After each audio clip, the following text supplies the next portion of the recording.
Hi, this is Randall Schwartz, host of FLOSS Weekly. This week, one of our former guests, Gareth Greenaway, joins me as a co-host. We're going to talk about Ansibleworks, which is a way to get your systems up and running and maintained. Looks pretty cool. You're not going to want to miss this, so stay tuned.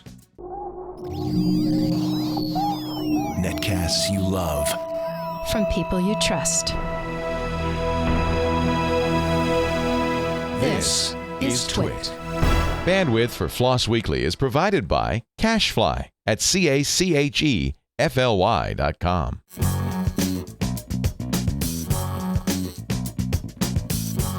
This is FLOSS Weekly with Randall Schwartz and Gareth Greenaway. Episode 257, recorded July 17th, 2013. Ansibleworks.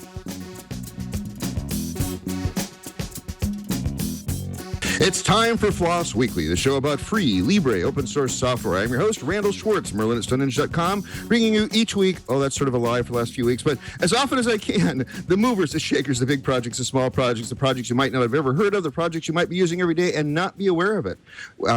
We are normally joined by one of our rotating panel of co-hosts. I am pleased to introduce a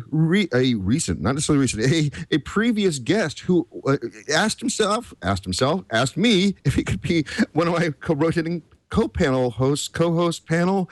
I'll explain in a minute why I'm so dead. But Gareth Greenaway, welcome back to the show. Thanks, Randall. Thanks for having me. Oh, it sounds and like you're really, really jet lagged. You're probably going to have to carry about half the show on this time, even though it's your first time as co-host, because I just got back. I woke up in London yesterday morning, and I went to bed in Portland last night only about 4 hours ago or 6 hours ago. So I am a little jet lagged. I'm probably going to make all sorts of mistakes, but that's part of the beauty of the show is I can be myself, and that works really well. So we'll talk more about that at the end of the show. But basically, if I make any flubs today, it's because, first off, Gareth, thank you for volunteering to be one of our co-panels. See, I can't even Co-hosts? Co-host, a rotating panel of co-hosts. Why don't you just introduce yourself a little bit so that people have context for what you do and why we interviewed you. God, it was like 4 years ago? Yeah, it was back in 2008, I think. So I'm Gareth Greenaway. I'm one of the co-founders of the Southern California Linux Expo. And I had reached out to you, Randall, 5 years ago, just basically saying like, hey, we have a show in Southern California. Would you mind if a couple of us would be guests on the show? And you graciously accepted our proposal and invited us on, and we had a good chat of history of free and open source software and horror stories and generally had a good time, I think. Yeah, and actually because of that conversation, we were able to, I actually have been at Scale now, I think 3 different years, although I think 1 year I only attended like 1 day because I was coming back from another cruise. So for some reason, this keeps happening. This darn cruises all the time. So I know, it's a rough life. And this was my 67th cruise I just came back from, so that was pretty crazy. So, yeah. So we talk a little bit more about Scale at the end of the show too, because you might as well plug your upcoming thing. I'm sure that even though it's halfway through the year, I'm sure you're actually thinking about what's happening for the Scale in 2014. I presume so. Yeah, definitely. So we're already planning things out. Our call for papers should be out relatively soon. So yeah. Cool. Definitely talk more about that. Talk about more of that at the end of the show, and let's talk about today's guest. Today's guest is Michael DeHaan. I'm probably pronouncing that wrong, so I'll probably ask him when he finally comes on the show. And it's about Ansibleworks. Ansibleworks is one of these, from what I can understand from looking through the notes and stuff, is one of these things that it's sort of in the same space as Chef and Puppet and CF Engine, and there's probably a bunch of other ones that are in the same space too, which help you get systems up and running and also help you get systems maintained so that as you make changes and you update things in your Git repo or whatever, it will sort of keep that stuff up to date. It looks really interesting, actually, and it looks like it's being used by some pretty cool people. Have you looked at this at all, Gareth? I did look at it. I haven't had a chance to play with it too much, but I actually gave a talk about a month or so ago at the Texas Linux Fest, and I kept mentioning again configuration management tools, and everyone kept saying like, oh, have you looked at Ansible? Have you looked at Ansible? And I had to keep saying like, unfortunately, I haven't had a chance to, and so I made a point shortly after that of looking at Ansible, and it does look very interesting. It's very cool, and it's written in Python, so that's that's a yeah for me, but it's okay as long as I never have to touch the Python part of it. It's okay because it looks like it's got YAML configuration files and things like that. So that's going to work well for me.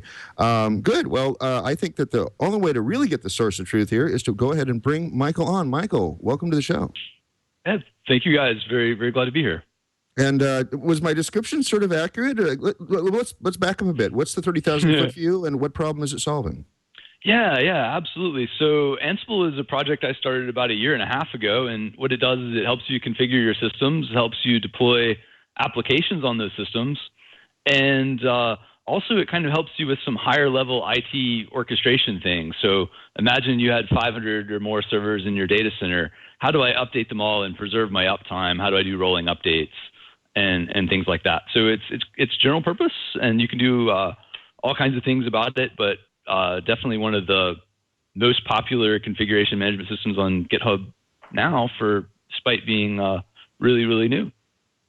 And I think one of the things that surprised me the most about it is that I'm used to things like Salt and CF Engine and things where you have to install things everywhere. The client machines will have to be specially configured.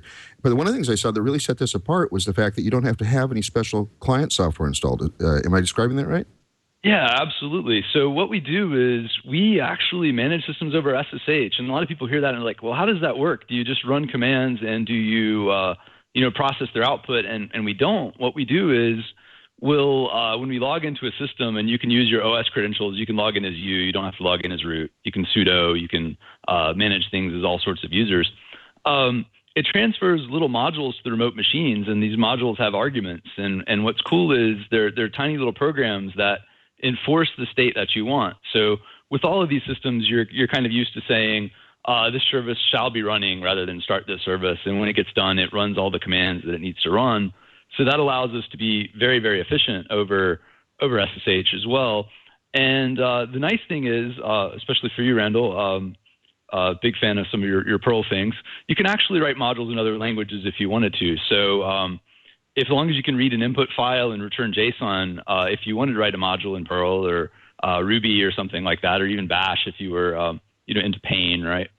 You can do that. But all the core ones are in Python, and there's a little bit more support for making it easier if you do that. And so how did the project get started? I mean, I'm sure you looked around and you said, well, we already have Chef. We have, Puppet, things like that. Why another configuration system? Sure. Yeah. There's a couple reasons for that. One is I always had an interest in multi-tier applications, right? So I kind of got involved with things through a project at Red Hat, and I can talk more about that later, called Cobbler, which I started.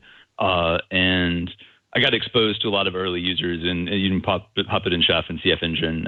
Chef was emerging onto the scene at that time, and what I really wanted to do was deploy whole app stacks. So cases where I needed to deploy the web tier and then the database tier in a very specific order, share information between the two to maybe set up my firewall machines and monitoring, and deal with load balancing and so on. I was working for a hosted web application in the past, a little bit before I started this, and I saw that they basically locked themselves in a room for 6 hours to execute a rolling update. And that's even with their configuration system, because they had to say, take this machine out of the load balance pool, take this machine out of the monitoring and update it. And what had happened was that, yeah, you're locking yourself in a room for this period of time, but people get tired and they forget steps. And, we'd always end up with a minor outage or a skipped step here and there. So I wanted to have a very finely ordered, very controllable system that could do those kind of things across my data center or my cloud setup. And I wasn't really seeing that available in various tooling, and I actually did some product management for the Puppet Labs guys for a little bit of time, and I think they did some very good things to improve on CF Engine. But on the other hand, I was also encountering a lot of users that wanted a lot simpler of a learning curve. So even if you're not interested in like the rolling update capacity, one of the nice things about Ansible is it just uses very simple data-driven, very ordered steps. So you can kind of read it like a book, right? So we had a manager who said, I can give a list of steps to somebody. He can go write an Ansible playbook and bring it back to me.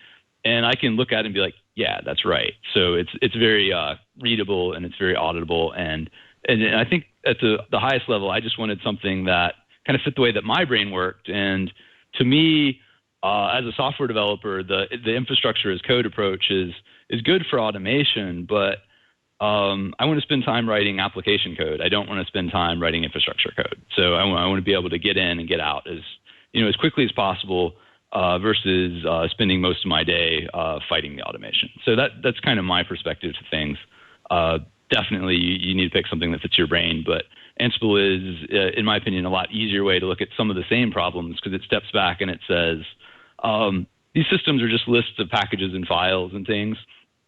So let's boil down some of the jargon and keep it a little bit less academic. So it has a lot of interest right now from a lot of developers as well who are just using it with like Vagrant all the way up into sysadmins and so on. So yeah, it's simplicity, but it's also like the multi-tier orchestration kind of capability that I was looking for. So you just mentioned Vagrant. I was just wondering, can this work with Vagrant instead of using their tools for the what is it, the Puppet installer? Yeah, absolutely. So in the most recent version, Ansible is actually included in Vagrant Core. So we're actually getting a fair amount of users that learn about Ansible that way. And what's sort of nice about that is, you have options, but if you just really want to say, I need to install these things, you don't have to, have quite as much learning curve. But yeah, it's in Core Vagrant.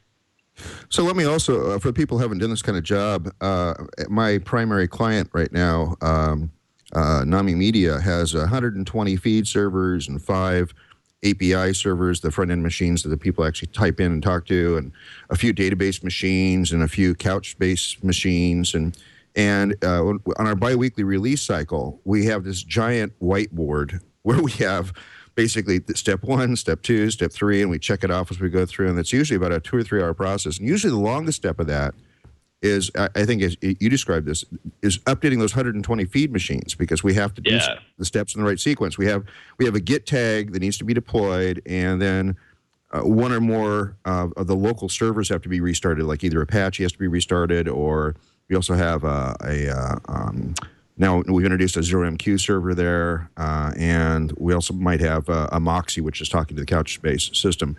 Would this simplify that and make the rolling out of those machines easier? Yeah, definitely. So what you can do with Ansible is you can control how many machines you want to talk to in parallel, right? So I could say, I don't necessarily know your setup, but if you want to update those servers and not take them all out of the pool, it's really, really good about doing that, because it can say, I've got a group of this 100 servers and target 20 at a time, fully update those, and then stick them back in the pool and move on. So that's something it's really, really good at doing. And you can also order it to say, I need to update my database servers before my feed servers, and you can tell it things like, my other servers need the addresses of these other guys, right? And it can trade that information back and forth in some really easy ways. So, for instance, a couple of our users have some pretty interesting use cases. So, like Gawker, for instance, runs all of their content on us. So, like Jalopnik and Lifehacker and things like that. And they actually have their software system hooked up to Jenkins. So every time new software comes out, every 15 minutes, they can roll out across their infrastructure, and their software's constantly updating every 4 times an hour or more with Ansible, and the user doesn't see any downtime because it makes it really easy to orchestrate that operation across their infrastructure. So you said that Ansible, I think Randall asked the question, like it doesn't require an agent on the host system to actually manage the tools. What does it require, like at the bare minimum, if someone wants to kind of like start using it? So basically you need Python 2.4 or later and a version 2 Python. So the world hasn't completely adopted Python 3. We'll deal with that when that happens, right? But in order to manage a remote system, you basically just need a Linux or a Unix system that has the basic Python, and you can get to it over SSH. On the control machine that you're running Ansible from, we don't require a server. That machine needs Python 2.6, and that's just because we wanted to use the latest features in the language and libraries and things like that. Okay. So you can start managing it pretty much stock. And if you don't have Python, you can actually use a raw command to install some extra things before you get started. In that instance. And I'm assuming it supports, like, if you wanted to use SSH keys for management and authentication, you could do that?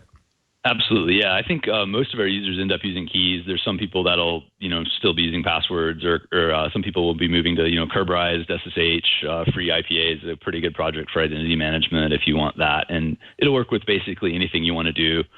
You can specify your own PIM files. You can use SSH agent, which is, kind of what we recommend. But you have pretty much all the options you want there. Yeah, go ahead. So Ansible, in your mind, is kind of, is it a, just so I'm clear, is it a kind of full replacement for something like Puppet or CF Engine or Chef, or is it kind of like designed to kind of work with them?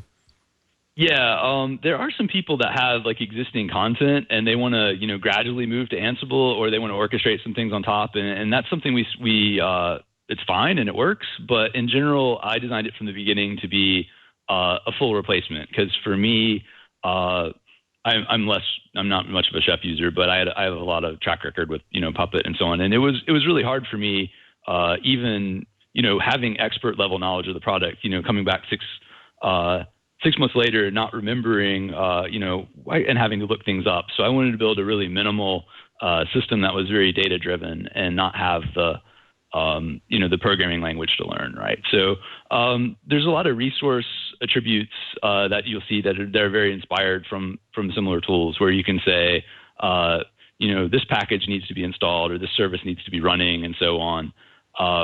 That definitely can replace the systems, and many people are using Ansible exclusively, and I'd say most of them are.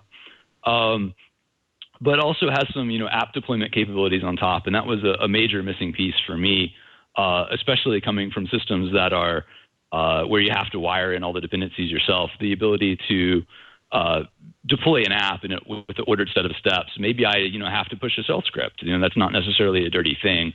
Make it easy to do those very ordered, very explicit things, and also be able to say very easily, based on the result of this previous command, decide what to do next, and be able to incorporate that logic as opposed to being so strictly declarative, right? So it can definitely be used for both the app deployment purpose and the orchestration. But if you want to, completely replace your config management, I think that's where most people are really coming at it. Is I need simpler config tools. Okay. So if I'm using Ansible and I'm deploying some software or managing some configuration, and all of a sudden I realize, oh no, I've made a mistake. I pushed out something I didn't mean to push out. Right. What is kind of the rollback support or mechanism that you have?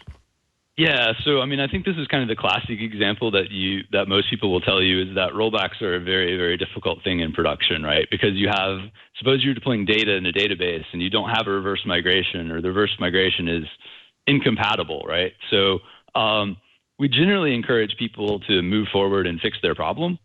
But one of the things that's really nice about what I talked about, the rolling update support, you can actually embed checks into your Ansible playbook and actually run tests from Ansible. And if an additional batch in your rolling update, suppose you had the 100 servers and you're taking 20 out of rotation at a time, if that 20 were to fail, it's going to stop, leave your 20 down, let you fix the problem, and not go down the line and update your 100, right? So that could be potentially disastrous if you're updating all your machines at once, right? And maybe you should definitely test very well in stage, but production's slightly different. You didn't catch something. Your production web service doesn't come back online, right? So we provide some interesting tools to do that in the update cycle.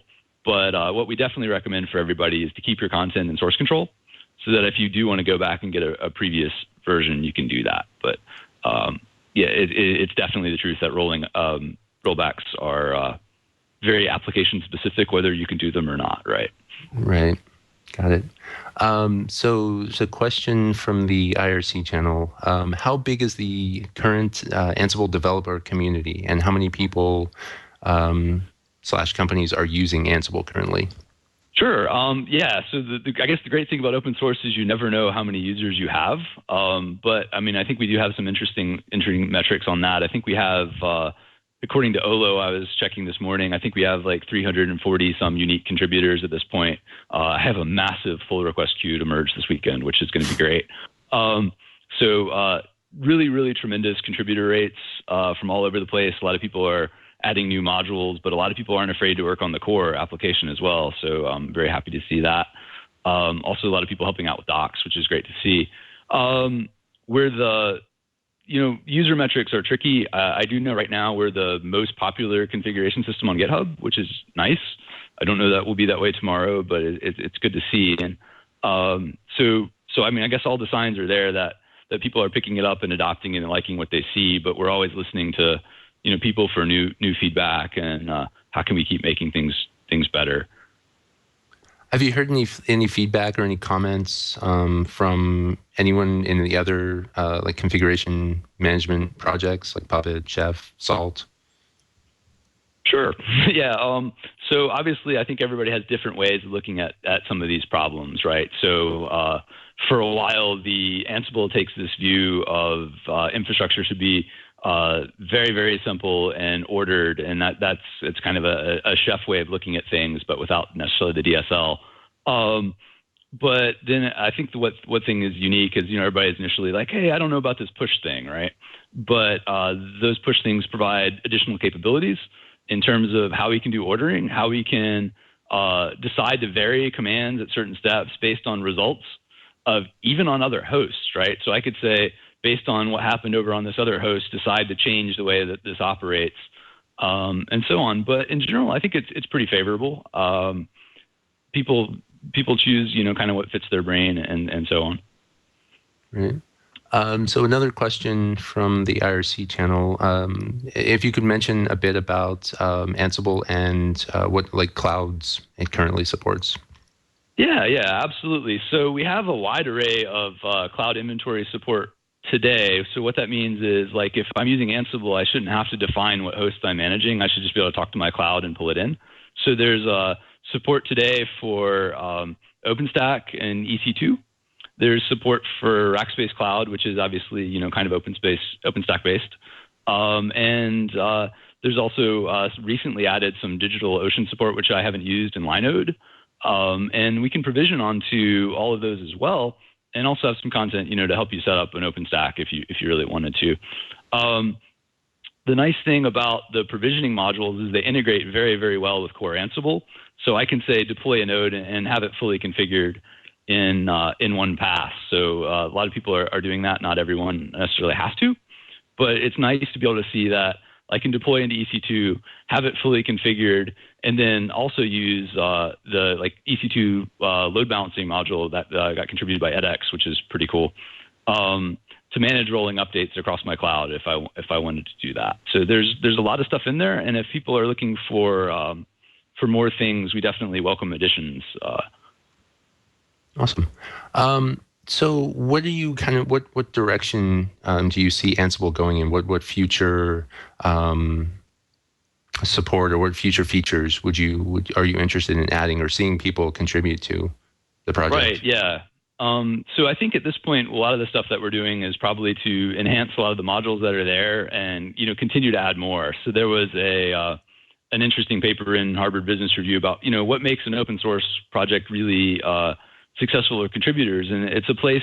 It basically means that it's easy to add new things and see value. So there's a lot of work that goes on in every release to add new modules. So I think the last release, I don't recall offhand, we added like 30 or 40 new modules. So we're going to continue to do that, but also continuing to make the language easier. So we have various plugins to make things interact with your data and so on, and continuing to expand that. But also, occasionally there's, language features that people like to have and things like that. So it's, I think we're kind of iterating based on everybody's feedback to the language. But kind of keep going in the same direction that we're going seems to be working out pretty well. So I was taking a look at these playbooks that describe sort of how to get something deployed. It's sort of the written description of how I want the system to eventually look. And one of the things that I always find nutty about data-driven systems for configuration management in particular is that eventually you keep adding all the features in of a full Turing equivalent language. Like you add loops and you had decision trees. How are you going to prevent that with Ansibleworks, or has it already gotten to that point? Yeah, no, I'm definitely resisting getting to that point. So I think we kind of recognize is that in systems administration, you don't necessarily need the programming language in all cases. So we have some conditional ability for people to say, based on this command, do this.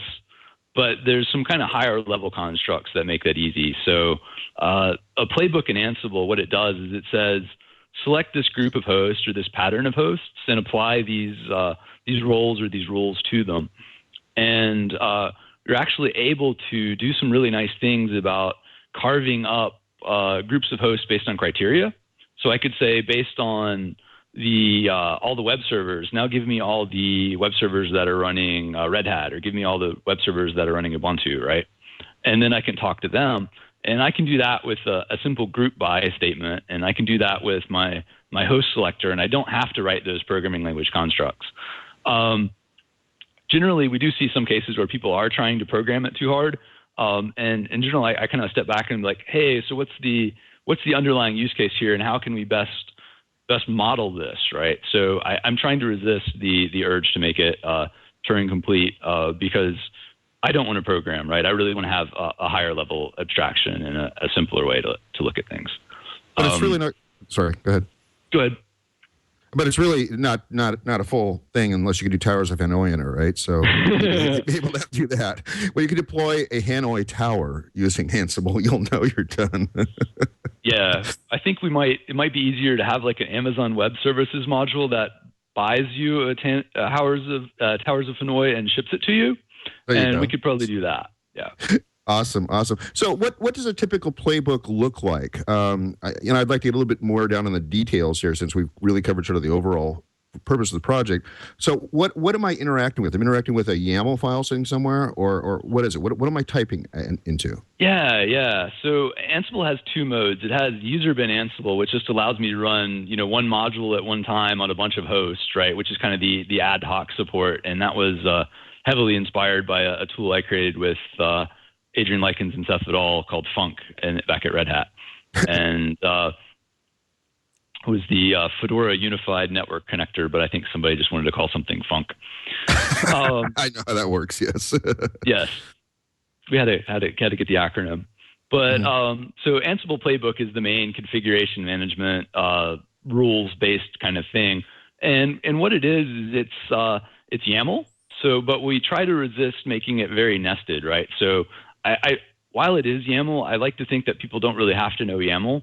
It's not like we're going to use every bit of it, but it was a nice design choice because it's parsable by machines, but it's also easily writable with people. So like with JSON, you have to know about the trailing commas, and you always have to quote the line, but you can't add the trailing comma at the very end of something. So it kind of fights you a little bit. So I initially used YAML in Cobbler, one of the first kind of applications that did that, I guess, maybe not. And it was successful. But what you normally do is you say, of these groups of hosts in my inventory, you say, these are my hosts. And then you assign some tasks to them. And tasks are references to Ansible modules and the parameters they can call. But you can also say, I want to define some variables, or I want to load some variables based on files. And I can even use the discovered information about the remote system to decide what files to load, right? So I could have a file called CentOS.yaml that would automatically get pulled on the CentOS machines, and the Debian machines would load Debian.yaml. I can also, prompt for information, or I could pass it in on the command line. But if people want to learn more, it's definitely hard talking about a file format. Was the phrase dancing about architecture, right? But if you want to look, GitHub.com/Ansible/Ansible-examples has some kind of full stack playbooks. And what we tried to do there, rather than just having everything possibly uploaded, they're kind of, like I said, full stack. So there's a fully clustered Mongo implementation. There's a rolling update example with LAMP and HA proxy and Nagios, like all put together. So you can kind of see how they all fit. And one of the features in 1.2 is really a thing called roles, and that allows you to kind of make some of that more reusable and make it simpler. So there's some good examples of how easy that can be, and so on. But yeah, everybody pretty much works with a text editor and your source control and things like that. So when you said earlier about invoking modules directly from the command line, is this something where I could say for all of my API servers, run this command, like a status command, or maybe reboot Apache or something? Yeah, absolutely. So user bin Ansible, as opposed to user bin Ansible playbook, you can just say name of the group, and then you can pass in what module you want to run, and you can pass arguments to it. And the shell module, if you were to fire that up, and you want to execute, at T 5 minutes, SBIN halt or whatever, absolutely. So it's kind of a lightweight way to if people are using cluster SSH or something like that, and they just want to use one tool for everything and use the groups that they have in Ansible to wrap that, then it's definitely available. So what's kind of cool? Go ahead. That'd be similar to the SALT implementation of execute this module and all these programs. Yeah. Is that part of your inspiration for that? No, absolutely not. So Thomas started out as a user of Func and Cobbler, so he got most of his ideas from me. Like the minion terminology was something that Func used, YAML was something that Cobbler used, globbing was from Func, minion to minion was from Func, and I'm glad he did something. He kind of got out of the gate maybe a little bit before me, but yeah, those are ideas from previous projects. You keep talking about Cobbler, but I bet a lot of our audience isn't familiar with that. Can you describe Cobbler a bit and how it compares with Ansible, if at all? Yeah. So Cobbler is a project I started in 2006, and current maintainer, James Carmerata, we actually recently hired to Ansibleworks to help out with community things. So I'm super, super excited to have him joining us. But Cobbler is a data center provisioning tool. So suppose you had a whole bunch of machines off the truck, or you had a large data center, or multiple data centers kind of scattered all over the world, right? It helps you manage your pixie trees to bring those bare metal machines up to operating systems. It helps you apply IP addresses and host names, so it can help manage your DNS. It can remember your power management details to power them on and off. It can help you deploy various kinds of virtual machines at the Kickstart or the Debian Ubuntu pre-seed level. And it can help you mirror your packages and provide some interfaces around yum utils to make it very easy to create fast local mirrors of install trees. So Cobbler is used in lots of places, and it's kind of a little bit of a stealth project in that you don't hear people talking about it a lot, but it's kind of used in almost like everywhere in different capacities. So it's used to deploy the servers underneath the international DNS system. If anybody plays Modern Warfare 2 or 3, I'm not sure if they're still using it. Hope they are. I deployed those. It's all over Wall Street, deploying some very large 40,000 server data centers and things like that. So it's also written in Python, and it's basically if you like Ansible, you'll probably like Cobbler. It's because I kind of think I think I've gotten better as a developer over the years, but it's kind of the way I like to think of everything, very data driven, very, very hopefully straightforward way to model things. And it's if you wrote your own in-house Pixie script thing and it's working for you, that may be great. But if you don't have anything and you want something that allows you to manage maybe multiple data centers or IPs and host names and power and so on, it's definitely worth looking at. It can just basically take a DVD you have and import it and start using that content instantly to bootstrap your provisioning environment, and you don't have to know about DHCP configs or how any of this hard stuff actually works. And so it sounds like that's actually the longest description I've ever heard of Cobbler, so thank you for informing me as well. It sounds like that would actually be complementary in the sense that I would use Cobbler to get my systems up and running from bare metal, and then use Ansible to maintain that from there. Yeah, absolutely. So Cobbler kind of stops at the configuration management level and kind of assumes, well, I've done what I've wanted in my Kickstart, and if people aren't familiar with that, that's the sort of the automation language for Red Hat and Fedora and CentOS installers.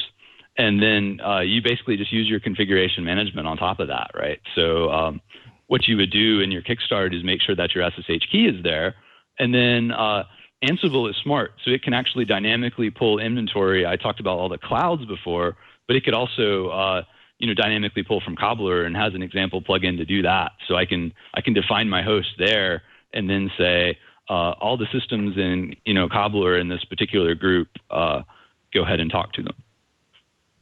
Cool. And so actually, I wanted to bring up a comment earlier. You said you switched from using JSON to using YAML. Most people don't know that actually, with a few exceptions, JSON is valid YAML. So you could still use that. Yeah, absolutely. So the inline shorthand to YAML is very JSON-y. I guess what I mean is the quoting is still a little bit more relaxed. So at least with the Python JSON implementation, you have to do quotes and commas, and but yeah, you can definitely go into some nice shorthand. So with the 300 contributors or so that you said you have on Olo, and this being a big GitHub project, how is the project managed? Are you like the benevolent dictator for life, and you just make all the executive decisions, or do you have a team of people now that sort of decides the roadmap? How does this all come together? Yeah. So I sort of have been doing the VFDL thing, and I think that's kind of because I've seen with some of these other systems, when you have everybody contributing all the ideas, you kind of need a filter to make things consistent. But hopefully I've been that kind of filter versus this is the grand plan, right? So we definitely listen to everybody, and we kind of see what people need. And when you hear like, yeah, have 3 or 4 people asking for something, it's a little more meaningful if it's just the one, right? But we have a mailing list that's very, very active, has well over 1,000 plus contributors on it. And you can log in there and talk about Ansible and all those good things. We're on GitHub, so we have tickets, and we're on Pound Ansible on Freenode. So one of the things I think I've learned, especially coming from Cobbler, is there's a lot of genius sysadmins out there, and what we need to do is learn from them. And when we create projects, we're not really creating projects to accomplish the software goal so much as creating a community where everybody can go together and help each other and bring those ideas together. So if somebody has an idea for like, hey, I know a really cool thing I can do with this cloud thing, or this would be a really nice module to have. Everybody benefits from learning from that person. So I think that's what I'm really trying to create in software, and it's kind of been the theme of my open source stuff, is make something that's very, very pluggable to where lots of people have lots of places where they can add value and add their own ideas, which has been working out pretty well for us. So going back to the example of that kind of Randall introduced, where if you're using say Cobbler and Ansible in parallel, so you've got Cobbler, it spins up your machine, it's ready to go, and then Ansible kind of runs through. What is the kind of typical method of if someone is using Ansible? Like Puppet has like the Puppet daemon that runs every so often. Chef has, I think, an equivalent. What's the Ansible kind of methodology there? Absolutely. So there's kind of two. One of those, we do have a pull-based mode called Ansible Pull. If you want to set those up on remote nodes, like if you really, really like that method, that came from an article on how scaling Puppet with Git, which is a pretty good technique back when they had a lot of performance questions and so on back in the day. But what a lot of people will do is they'll just basically integrate it with Jenkins or run it on cron or something like that, which is a very easy way to do that. And we're also building some product things on top to make that easier. Not open source, but really, really cool stuff if you people do want to check it out. That provides some callbacks for things to phone home and configure themselves and so on. So there's lots of options. And there's also, for people, not everybody I find is actually doing periodic remediation. a lot of people are very interested, but then there's a lot of people that are like, well, my systems maybe shouldn't change unless I wanted them to change because I might be covering up some other issue in some question, and they might just be running it in, in dry run mode periodically or something like that. But that's something that's, kind of in common with all of those systems. Gotcha. What's the most interesting thing you've seen or heard about someone using Ansible for so far? Yeah. So there's a couple of pretty cool ones. We had one guy, and he sent in a lot of great patches, and he's using us to manage a network of vending machines in Sweden that all have like cellular modems. And then there's also an interesting case where I think we're in some kiosks in the Melbourne Zoo, right? So if you want to go learn about the koalas and Tasmanian devils, Ansible may be helping you out. So because of the SSH focus, it's not something I'm really concentrating on, but it tends to be good for like embedded devices that need a small footprint and so on. So we're seeing a little bit of creativity in that area, occasionally seeing people managing Raspberry Pis for, art installations and things like that. So it's there's some creative things going on. Have you heard of anyone using it to say like an individual single user laptop or desktop or something just to manage that machine? Yeah, it's definitely pretty common. And I think I mentioned a lot of people doing Vagrant for their own, development machines and bootstrapping my environment. So it's kind of a great way to get your feet wet because the local mode feels just like the remote mode. So you don't have to, set up a server or anything. All you have to do is say, add in the address of a remote machine. And now I can move from, yes, I'm comfortable with learning it locally on my machine to now I'm managing, my 2 machines and my 6 machines and my, and pretty soon like my entire data center, right? Right. What is Ansible, the license? What license is it released under? Yeah, so Ansible is GPL v3, but basically if you write a module, that module is any license you want. So that's not really like linkage because we're just transferring them. We've got some commercial stuff on top as well. So if you want a REST API and things, that's available. Okay. I'm just curious, what made you choose GPL v3? Yeah, I was actually at Red Hat Summit, and I was attending a presentation from, what name blanks out now, but one of the major GPL v3 authors, right?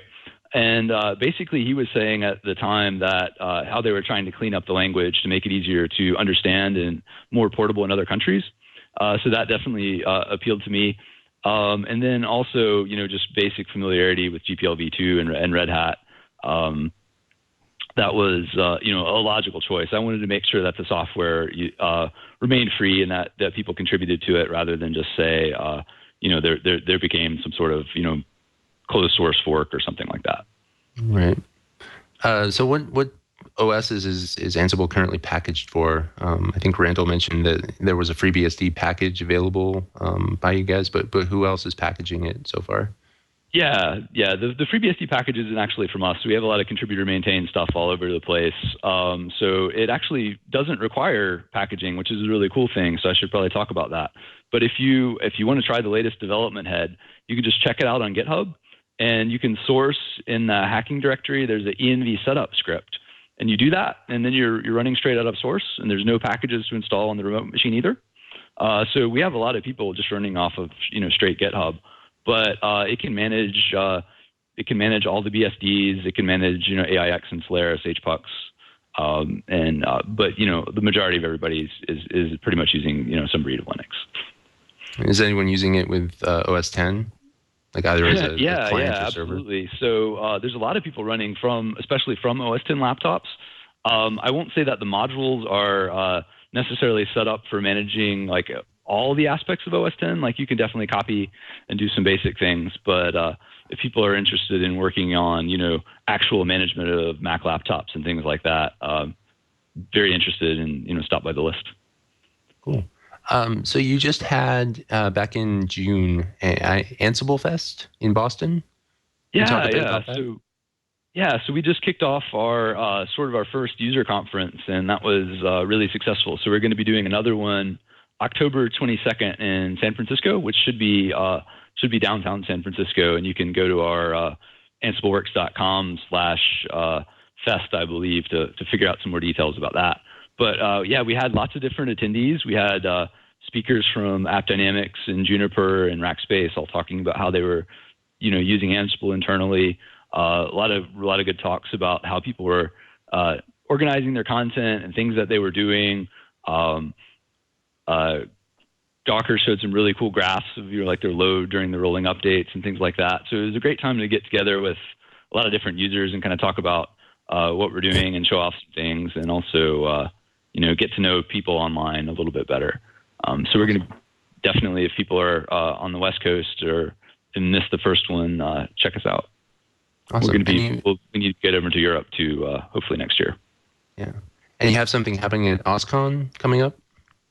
Yeah. So we're gonna have a booth at OSCON, but I'm actually giving a talk Wednesday, so I'm not exactly sure the specific time. I'm up against NG's talk on Perl and YAML things, so I'm a little disappointed. But if you guys want to learn more about the same about Ansible and see some neat stuff, we'll have a talk Wednesday morning or afternoon or somewhere in there. Awesome. So I saw it in the show notes, and I wanted to get an opportunity to talk about it because it just jumped out at me. There was a mention that you take photographs of road cones. Yeah. I guess that was my test to see if people were reading the show notes. So maybe I should. We do. Yeah. So for a while, I had this thing where I was out of things to take pictures of. It's kind of a hobby. So I was taking pictures of traffic cones and giving them interesting captions, but haven't done too much of that lately, thankfully, I guess. And you also play with analog synthesizers. What's that about? Yeah, so you can see. Wait, that's the side over there. That's one of my Moogs. There's a little bit more of my stuff. So electronic music is sort of a hobby. I don't recommend that anybody listen to much of my stuff, but things that bleep and make noises. And I've got a nice little step sequencer, so I can do it without computers, and nice distraction from programming and things like that sometimes. Well, back in the day, and back when I was in high school, which it's like 1977, so I'm probably like before you were born kind of thing. But I actually had the idea that I would join the band. I was sort of, tooling around with keyboards, and I was going to join the band by playing a very old classic synthesizer. I don't remember what brand it was, but this is I don't think it was a Moog. I think it was something like an off-brand kind of thing, but it had like lots of modules and stuff like that. So pretty cool. Anyway, we're almost out of time. I was just looking through the list to make sure that we were covering everything. By the way, I'm also at OSCON next week, and I'm actually giving a talk Wednesday also at about 2:45. So hopefully all three of these talks won't be exactly at the same time, but I would actually like to go see your talk because you've been very informative today, and I really appreciate that. Especially like we talk about this behind the scenes sometimes in the chat room, our chat room. That we really like it when a guest we can ask one question and then the guest delivers like a 4-minute answer, because then we can actually discuss what the next question is going to be sometimes. So thank you for doing that. But is there anything we haven't covered yet that you would want to make sure our audience is? Oh, first off, let me ask. So you've got a lot of people contributing. Is there any particular area of people's contributions that you're still missing most desperately? Yeah, I don't know of any major gaps, but like I said, if anybody looks through the module list and you see like, hey, I'd really like a module for configuring X, we're kind of open to whatever that may be. So take a look at things, and if you have any questions, stop by Freenode and let me know your ideas. Cool. And do you have anything of the equivalent? I mean, these playbooks sound like they're somewhat reusable. I know that like Puppet and Chef have their repos of that sort of thing. Is there a separate way that I can just contribute my working playbook for my example, or does it need to be done with a fork request for the whole project, or something in between? Yeah, so we're doing that a little bit differently. So I think what we're trying to do is kind of go from a batteries included approach by including a lot of the modules, which are the little Python programs that help you configure things, and then making it easier to put your nuts and bolts together. So the idea is that the Ansible language has a little bit less, significantly less learning curve, so it's easier to write your playbooks, and we kind of keep a lot of the logic in the modules, but I think we're going to have, kind of a role repository probably in the future. Maybe not at the playbook level, but something that says make it easier for people to exchange that. I've heard those referred to often as a great thing to do and not to do, because there's like 7 implementations of Apache and everybody's are different, and this one only works on Debian and this one works on Ubuntu. So I think we've kind of been focusing on the core language, and the batteries included philosophy on the modules so far, but I can definitely see that coming in the future. And how do you manage the idea that on this particular system, the installer is Yum, and on that system, it's apt-get or whatever, and on FreeBSD, it's there's 4 different packaging systems now, and it could be any one of those. How do you manage that level of installation, or do you just sidestep it all by having the person specify it explicitly? Yeah, we actually do have people specify, and there's a good reason for that, is that package names are usually different. So you look at Apache versus Apache 2, and you look at sites.enabled and A2 Insight in Ubuntu versus how Apache is managed in Red Hat, right? So what we typically recommend is that people use the group by module in Ansible to sub-select their host of their different types, or they use a conditional that says, when the OS is this particular OS. But we actually, there is a variable fact if you want to say Ansible Package Manager and just do it. But it's usually better if you split that stuff out and you kind of think about what you're managing and how they're different. Because in the end, you're going to end up with different package versions. You're going to end up with a lot of different things. So I think we kind of do encourage people to kind of know their infrastructure a little bit. Cool. Okay, and like I said, we're almost out of time. Is there anything that we haven't asked you that you want to make sure our audience, I guess it's your audience today because you're on the show. You want to make sure that people who are listening to this want to know about Ansible that we haven't covered yet.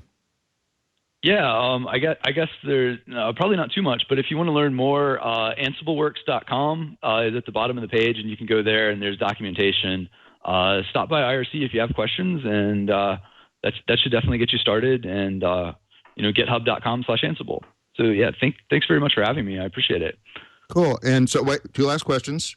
You know what they're going to be, but if you've listened to the show before, what's your favorite scripting language? I better know what it is. Yeah. My favorite scripting language is Python, but I learned with Perl, and I'm fond of it. So there you go. Cool. Thank you. And your favorite text editor? I'm a stock Vim guy, so I want to be able to go up to anybody's laptop and start using it. And maybe I'm just lazy for not learning all the options. Another check in the intersection of Vim and Python. We've had many people who fall in that particular box. So it's fully cool. It's fully cool. Well, Michael, thank you for being a great guest and describing Ansible. I'm really excited about this now. I'm actually, I just found there's a Mac ports for it. So I'm actually installing that in a rear window as I speak right here. And I'm going to definitely upgrade my Vagrant, because I've been having trouble with the Vagrant installation because it was always with stuff I didn't like or didn't know, like Puppet or whatever. So I'm glad that I can do this with all normal-looking YAML files. That's going to be so all right.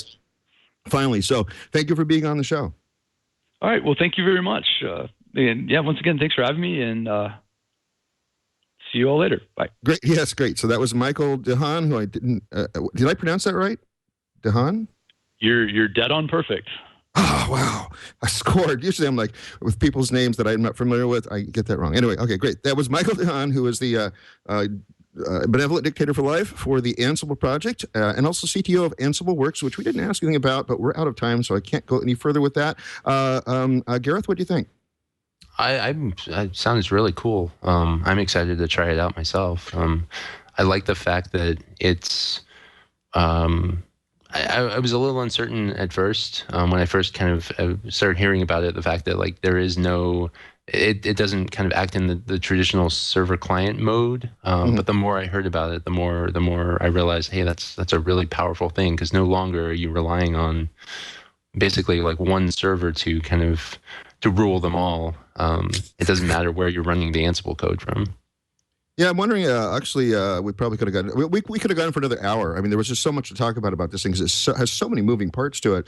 But one of the things I was sort of curious about as well is scaling. I mean, if you were going to deploy 10,000 machines with this, and you're having this one server chat with 10,000 machines, like whether that just takes longer, or whether at some point we hit we're the opposite of an economy of scale. What would that be? The diseconomy of scale. Yeah.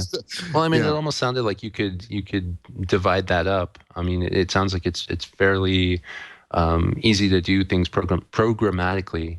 So you could say like, oh, this set of servers runs from this, is controlled by this Ansible host, I guess, and this set over here is controlled by this set. So I don't know if that's how it works, but that's what it sounded like to me. Cool deal. Cool deal. All right. Well, speaking of upcoming guests, that's my awkward transition for the week. I have been lax. I'm sorry. I was on a cruise ship for like 10 days, and I had real horrible internet both before and after that. So I haven't had a chance to book any more guests. So all we have coming up, I am going to be at OSCON next week, and maybe we're going to do a show live from OSCON, and it's either going to be whatever the hot news is that I can discover Monday or Tuesday, or it's going to be Kaltura as my fallback, and he thankfully agreed to be the fallback if I can't find something on Monday or Tuesday. Even if we do the hot topic on Wednesday's OSCON surprise guest, whatever it is, Kaltura is actually still in the slot for a couple weeks after that. So we'll get Kaltura on there one way or the other. It's a video production system, so it's great for doing video editing and end-to-end production, including publishing and things like that. So I'll be happy to talk to them, because I always like video solutions. OpsView is also on the calendar. That's an enterprise server monitor. So it's similar to, say, Nagios or what's the other one that I'm actually running? OpenNMS? OpenNMS, yeah, it's another one. Actually, they've been on the show, but I wasn't the host on that one, so I don't know much about that. And also, I'm running Nabix, which I actually heard about at Fizzlay a couple years ago. And Nabix is quite clever and has things like healing systems, so that if you get 10 hits that all say it's down, you can actually execute commands triggered based on that, and it has hysteresis and that stuff. So I'm hoping OpsView does a lot of that, or if it's not, if it's just a monitoring system, that might be okay too. And Clockwork, which is a language and tools for process control. I don't know any more about that than what I've just written and what I just told you. So I'll just leave that as my notes. I'm still trying to fill the rest of Q3. I'm sending out emails. I'll probably send out some emails this weekend. I'm certainly hoping so. You can find out all our upcoming guests by going to the spreadsheet that is linked from twit.tv/floss, which is also our homepage for everything interesting about Floss Weekly. You can follow us on Floss Weekly on Google+. We also have a Twitter and Identica handles. It's not Identica anymore. I keep saying that. It's something new. And now I still don't remember the name. I've got to write that down here. But Floss Weekly, all one word. As we mentioned numerous times today, we took questions from our chat room, which is at live.twit.tv. We go to that homepage, and you can either use the built-in IRC client there, or it also gives you instructions about how to connect to the IRC directly, which we also do. That's what I do personally. We tape typically at 8:30 a.m. on Pacific time on Wednesdays. Which is right now, actually. Well, it is while we're taping it, probably not while you're listening to this, unless you're listening to the live show. If you go to the spreadsheet, though, you can actually figure out our exact times. Sometimes we have to shift up or down or a different day, but that's pretty rare. We also, you can follow me at Merlin, MERLYN, on Twitter, and but more likely, you'll see more of my posts if you go to Google Plus and look for Randall L. Schwartz. I post on a variety of topics there, mostly open source, and things related to conventional wisdom of health being totally bogus. I love finding all the RCTs, or randomized controlled trials, clinical trials that talk about how saturated fat actually isn't bad for you, and red meat isn't bad for you, and high carbs are really bad for you. This is stuff I've discovered in the last 9 months. So I try to post a few of those every once. As I said earlier, I will be at OSCON next week. If you are at OSCON, please come up and introduce yourself. And say, thanks, and as an audience member, and say, I listen to your show. Thank you. I appreciate that when that happens. And I'm back to SoCal in the following week, which is when I'll be I'll have the traditional background for this show. Right now, you're looking at sort of the closet of my bedroom here, so it's not the most pleasing backdrop, but that's how it goes. This is also why I'm using the old Yeti mic, because the new Yeti Pro is down in SoCal, but the old Yeti is here back at my house, so that's how that goes. I think that's enough plugging for me. Gareth, what do you want to plug today? Well, I'll plug the obvious. So Scale. Scale will be happening again in February down in Southern California. So the dates are, I know I'm going to get this wrong. I think it's the 20th, 21st, and 22nd, somewhere around that time frame. Whatever. I bet there's a website. I bet There there's is a website, yeah, actually. SoCalLinuxExpo.org has the dates, and it'll have the speakers when we get them, the call for papers when we launch it, which should hopefully be in the next couple weeks, as well as the exhibitors and all the information people need to register, sign up, and come have a good time. And Scale also has a lot of parallel conferences going on with it as well. I thought that was sort of an unusual thing. So there's the core that people go to and sign up for, but you also have like DevOps Day and other things. What are some of those, and how does that work? Right. So the last few years we've added. Originally we had a group come out that wanted to do like an open document. It was the Open Document Foundation. They wanted to do kind of like a Friday session of people coming and talking about open documents, and then from there we added I think a medical free and open source in the medical field session, and from there we've just had various groups come out and want to do Friday sessions. So like Postgres and MySQL, and like you mentioned, we've had the DevOps Day the last 2-3 years. So yeah, it's quickly becoming it's turned into what originally started as a 1-day show. It's now almost a 4-day show. So cool. And you also have there's also a Puppet Day, if I remember. No, there was a Puppet Day. Yeah, last year we had a Salt Day. We had a CF Engine Day. So I wouldn't be at all surprised if next year we have an Ansible Day. Well, there you go. And you said Call for Papers is opening a few weeks from now, but it's like that's still like 9 months away from the conference. Why is there such a long time there? We like to give people lots of time to submit. Speakers usually take a long time to submit their talks, so we like to give people lots of time to kind of mull things over, decide what they want to submit.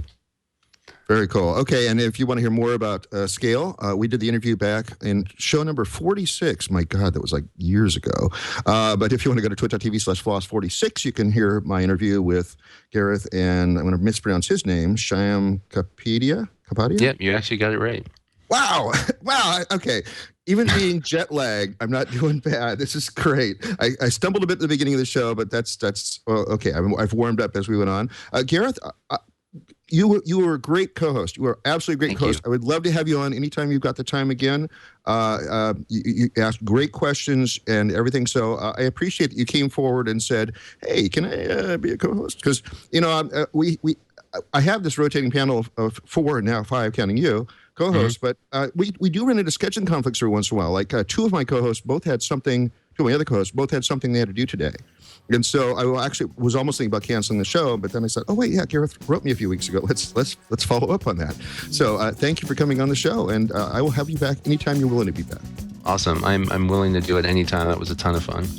Great, cool. Well, as I say, now I'm going to stumble over the ending like I stumbled over the beginning. What do I normally say at the end of the show? We'll be back next week from OSCON, live from OSCON, either with Kaltura or the mystery guest that I won't know about till Monday or Tuesday. And we'll see you all again next time on FLOSS Weekly.